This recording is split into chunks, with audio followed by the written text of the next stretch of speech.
Assalamualaikum warahmatullahi wabarakatuh. Sebelumnya perkenalkan nama saya Muhammad Reza Tafra Maritza dengan NIM Gen002531 dari kelompok A6. Pada kesempatan kali ini saya ingin menjelaskan tentang anatomi dari vertebra, plexus brachialis, dan juga regio femoralis. Baik, yang pertama saya ingin menjelaskan tentang anatomi dari vertebra. Jadi dari vertebra sendiri itu dia terdiri dari 7 vertebra cervix, 12 vertebra thoracic, 5 vertebra lumbal, 5 5 sakrum yang menjadi satu, dan juga 4 koksik yang menjadi satu. Oke, yang pertama untuk vertebra cervix, dia itu dari 7, tapi yang tipikal itu cuma dari 3 sampai 6. Untuk vertebra satu atau atlas, itu bentuknya seperti ini. Dia memiliki fovea dentis, terus dia juga tidak memiliki corpus dan juga processus spinosus. Dia nanti di bagian facies articularis inferiornya itu akan membentuk artikulasio atlanto-occipitalis dengan condylus occipital osis condylus occipitalis osis occipital yang akan menghasilkan gerakan mengangguk atau fleksi ekstensi. Terus yang kedua di sini ada os aksis atau cervix 2. Dia memiliki apex dentis sebagai ciri-cirinya. Dia juga memiliki facies articularis posterior. Nah, dia akan membentuk artikulasio atlanto-axialis yang akan membentuk gerakan rotasi atau menggeleng. Lanjut, di sini ada cervix 7 atau prominent, yaitu prosesus spinosusnya paling menonjol. Prosesus transversariumnya paling besar, tapi foramennya itu kecil, jadi dia tuh cuman dilewatin sama vena vertebralis. Nah, untuk yang 3 sampai 6 itu bentuknya seperti ini. Nah, di sini ada foramen transversarium yang akan dilewati oleh arteri vena vertebralis. Lalu korpusnya itu dia kecil dan lebar. Lalu dia spinanya kecil dan bifida seperti tadi di sini. Yang aksis dia juga bifida. Lalu dia foramen vertebralnya itu bentuknya segitiga dan besar ya. Terus lanjut di sini ada vertebra thoracic. Jadi vertebra thoracic ini ada 12. Yaitu ciri-cirinya korpusnya itu berbentuk seperti jantung. Lalu foramen vertebralnya itu kecil dan bulat. Lalu dia proses spinosusnya itu panjang, tapi dia miring ke bawah. Khusus buat vertebra thoracic 12, yaitu proses transversusnya terbagi menjadi 3 tonjolan, yaitu tuberculum superior, tuberculum inferior, dan tuberculum lateralis. Untuk tuberculum superior ini dikenal juga sebagai processus mammillaris, tuberculum inferior dikenal sebagai processus accessorius. Untuk vertebra thoracic ini itu dia tuh ditandai oleh adanya suatu persendian dengan costae. Terus dia itu yang tipikal itu dari 2 sampai 5 dan juga 6 sampai 9. Lalu lanjut di sini ada vertebra lumbales. Yaitu ciri-cirinya yang pertama korpusnya itu besar seperti ginjal. Dia tidak memiliki foramen transversarium. Terus foramen vertebralnya itu seperti segitiga. Dia itu dia tuh kuat ya karena dia buat menopang tubuh kita. Terus untuk vertebra 5 dia tuh memiliki processus spinosus yang kecil. Jadi bagian ventral korpusnya itu lebih rendah daripada yang dorsal. Terus kadang juga dia melekat pada sakrum. Pada vertebra vertebra lumbalis 5 ini juga terdapat perlekatan dari ligamen iliolumbale. Nah, lanjut di sini merupakan facies pelvina dari os sakrum. Dia tuh menghadap ke anterior, jadi dia tuh cekung di sini. Nah, yang pertama di sini ada promontorium, yaitu yang akan menentukan ukuran pelvis pada bidang obstetrik. Terus ada foramina sacralia anteriora, yaitu adalah derivat dari foramen intervertebrale yang nantinya akan dilewati oleh rami anterior nervus sacralis dan arteri sacralis lateralis. Terus di sini ada linea transversa, yaitu merupakan derivat dari discus intervertebralis. Lanjut, ini ada yang facies dorsalis atau yang menghadap posterior. Yang pertama di sini ada crista sacralis mediana, yaitu merupakan derivat dari processus spinosus. Terus ada crista sacralis lateralis atau intermedia, dia itu derivat dari processus transversus. Terus ada foramina sacralia posteriora, dia itu merupakan derivat dari foramen intervertebra. Dia itu tempat keluarnya dari rami dorsalis nervus sacralis. Lalu di sini ada facies articularis ya, dari os sacrum. Dia itu merupakan suatu dataran sendi yang nantinya akan bersendi dengan facies articularis ossis ili yang akan membentuk articulatio sacroiliaca. Nah, di sini ini jalan masuknya merupakan kanalis sacralis dan nanti akan keluar di hiatus sacralis. Nah, di sini ada koksik. Dia tuh awalnya tuh ada 4, namun menjadi satu. Lanjut untuk ligamentum.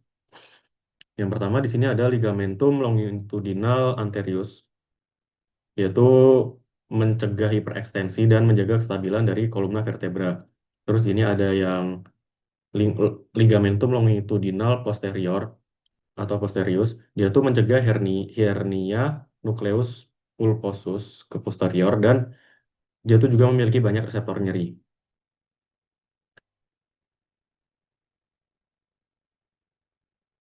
Nah, lalu di sini ada ligamentum supraspinale atau supraspinosus yang ini.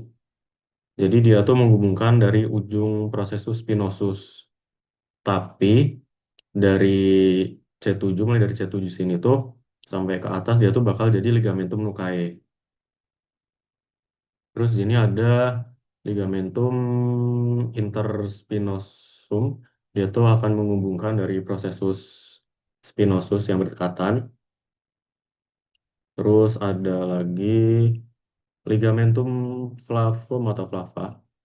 Ini tuh menghubungkan dari lamina vertebra yang membantu, ya pokoknya dia tuh membantu kita kembali ke posisi anatomis setelah fleksi. Dan untuk ligamentum nucae tadi tuh dia berfungsi untuk mencegah fleksi yang berlebihan di kepala. Jadi dia bantu kembali ke posisi anatomisnya. Nah, lanjut untuk artikulasio di sini adalah artikulasio uncovertebralis. Dia itu merupakan artikulasi yang terbentuk antara prosesus uncinati. Jadi prosesus uncinati dari vertebra di bawah sama atasnya. Terus nanti itu ada ini zygofovealis, articulatio zygofovealis. Itu merupakan persendian yang terbentuk antara prosesus articularis superior dan juga inferior yang ada di bawahnya. Lanjut, di sini ada articulatio atlanto-occipitalis yang antara os atlas dan os occipital. Dia akan membentuk gerakan fleksi ekstensi dan juga ada atlanto-axialis yang akan untuk rotasi. Selanjutnya saya akan menjelaskan sedikit tentang plexus brachialis. Nah, jadi yang pertama mereka itu kan diawali dari C5, C6, C7, C8, dan T1. Nah, yang pertama dia itu akan ada 3 trunkus, superior, medialis, dan juga lateralis. Superior, media, dan juga inferior. Jadi ada trunkus superior, trunkus media, dan trunkus inferior. Lalu mereka akan terbagi jadi 2 divisi, yaitu yang anterior dan juga posterior. Nah, dari divisi-divisi ini tuh nanti akan bertemu dan menyatu membentuk fasciculus atau cord kalau di sini.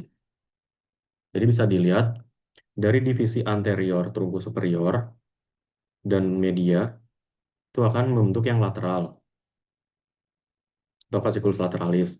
Terus dari yang divisi anterior yang inferior, trunkus inferior, dia bakal membentuk yang medialis. Lalu untuk yang fasciculus posterior ini terbentuk dari yang divisi posterior dari semua trunkus. Nah, nantinya fasciculus ini tuh akan bercabang lagi ke nervus-nervus lainnya. Jadi yang fasciculus lateralis itu ya akan mencabangi nervus thoracalis lateralis, nervus musculocutaneus, dan nervus medianus. Untuk yang fasciculus medialis akan jadi nervus thoracalis medialis, nervus cutaneus brachii medialis, nervus cutaneus antebrachii medialis, nervus ulnaris, dan nervus medianus. Untuk yang fasciculus posterior akan bercabang ke nervus subscapularis superior, nervus subscapularis inferior, nervus radialis, nervus axillaris, dan nervus thoraco-dorsalis. Selanjutnya, saya akan menjelaskan tentang regiofemoralis. Nah, ini merupakan os femur. Ini merupakan kaput femoris. Jadi di sini ada fovea capitis femoris. Terus ini tuh ada kolumnya, long femoris. Ini corpus femoris. Nah, terus kalau misalkan di femur itu kan dia dibagi tiga. Ada yang epifisis proximal, diafisis sama epifisis distal. Nah, yang di bagian distal ini tuh dia ada epicondylus, yang medialis, dan juga yang lateralis. Nah, nanti di antara dua ini tuh terbentuk yang namanya fossa intercondylaris. Terus di bagian posterior, ini tuh ada linea supracondylaris, yang medial dan juga yang lateral. Lanjut untuk muskulinya, yang pertama di sini ada iliopsoas, musculus iliopsoas, atau dari musculus psoas mayor dan musculus iliacus. Untuk origonya, musculus iliacus ini dari fossa iliaca dan insersionya ada di trochanter minor femoris. Terus untuk yang psoas ini dia ada di processus transversus corpus discus intervertebralis yang toraks 12 sampai lumbal 5. Untuk insersinya sama seperti yang iliacus. Lanjut di sini ada yang bagian anterior, sama seperti yang ini, masih di anterior. Ini ada yang paling panjang, itu merupakan musculus sartorius. Dia origonya ada di sias, dan insersinya ada di condylus medialis ostibia. Lalu di bagian lateralnya, dia itu ada tensor fascia lata, yang origonya itu ada di sias. Nah, ini origo ada di sias. Dan untuk insersinya itu ada di condylus lateralis ostibia. Untuk yang sartorius itu ciri-cirinya dia tuh menyilang seperti ini.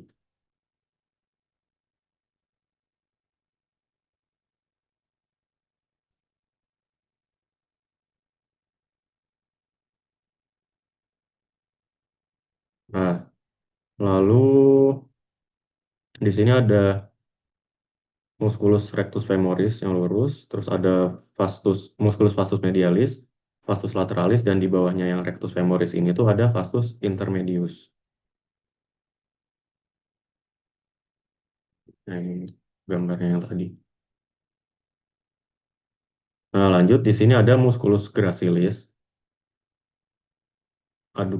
musculus adductor longus, musculus adductor yang brevis, dan adductor yang magnus.